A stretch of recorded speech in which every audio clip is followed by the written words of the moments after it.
আজকে আমাদের কাজটা হলো ঝুলন্ত অবস্থা। দেখেন একটা অ্যাঙ্গেল দিয়ে ঘর বানাইছি, অ্যাঙ্গেলের উপরে এখন কারাঙের উপরে বেল লাগাইতেছি। এই ঘরটা এখন আরেক জায়গায় যাবে। দেখেন আপনারা পুরাটা ভিডিও দেখবেন আর যত বেশি পারেন শেয়ার করে দিবেন আমার বন্ধুদের মাঝে, ভাইদের মাঝে, যেন সবাই দেখে আমরা প্রবাসীরা কত কষ্টের বিনিময়ে কাজ করতেছি। দেখেন এই যে এখন কারাঙের ইশারা দিতেছি উপরে নামার জন্য, আমরা এখন নিচে চলে যাব।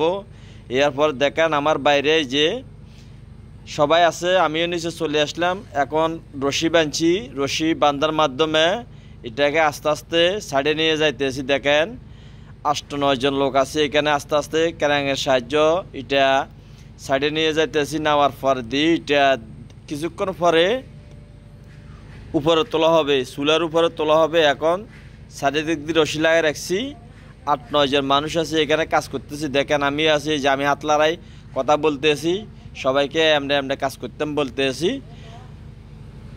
আমার আরেক ভাই ভিডিও করতে আছে, আমি আছি ভিডিওর সামনে আছি আপনাদের মাঝে একটা বিনোদন দেওয়ার জন্য এই ভিডিওটা করতে আছি। কত কষ্টের বিনিময় আমরা প্রবাসীরা, প্রবাসী বাইরা কত কষ্ট কত শ্রম করতে হয়। এই রোদে জলি ফুরি কাজ করে সারাদিন ক্লান্ত হয়ে রুমে আসলে তার কোনো আর খবর থাকে না। এখন আমার অ্যাঙ্গেলের ঘরটাই যে দেখেন একটা এইখানে একটা বোন মতো একটা চুলে আছে, এটার উপরে উঠবো, টাঙ্গি এটার উপরে উঠবো। উঠার পরে এই যে আস্তে আস্তে তুলতে আছে ক্যারাঙের সাহায্য। আমরা তো আছি নিচে বেল ধরে টানতে আছি। 27 ভাই এটা কোনোখানে যেন না বাজে, ক্যারাঙে আস্তে আস্তে তুলতে আছে উপরে। এই রোদে ফুরি কাজ করে গোড়াটা মাসের পরে যদি টাকাটা পকেটে আসে তখন কত আনন্দ লাগে, তার কোনো শেষ নাই, তার কোনো ইয়ে নাই। কেন কাজ করছি পুরোটা মাস, টাকাটা পকেটে এসে গেছে, মনটা অনেক খুশি। এরপর মনে করেন টাকাটা পকেটে আজকে আসলে কালকে ফাটা দিত বাংলাদেশে। একটা মাস চুজি করে 1 মাস পরে দিয়ে টাকা আসে পকেটে, ওই টাকাটা লগে লগে এরপর দিন বাংলাদেশে ফাটা দিত। কেন মা বাবা আছে, ছেলে মেয়ে আছে, তারা আমাদের টাকার আশা বসে রয়েছে, টাকা পাঠামু এরা খাবেও।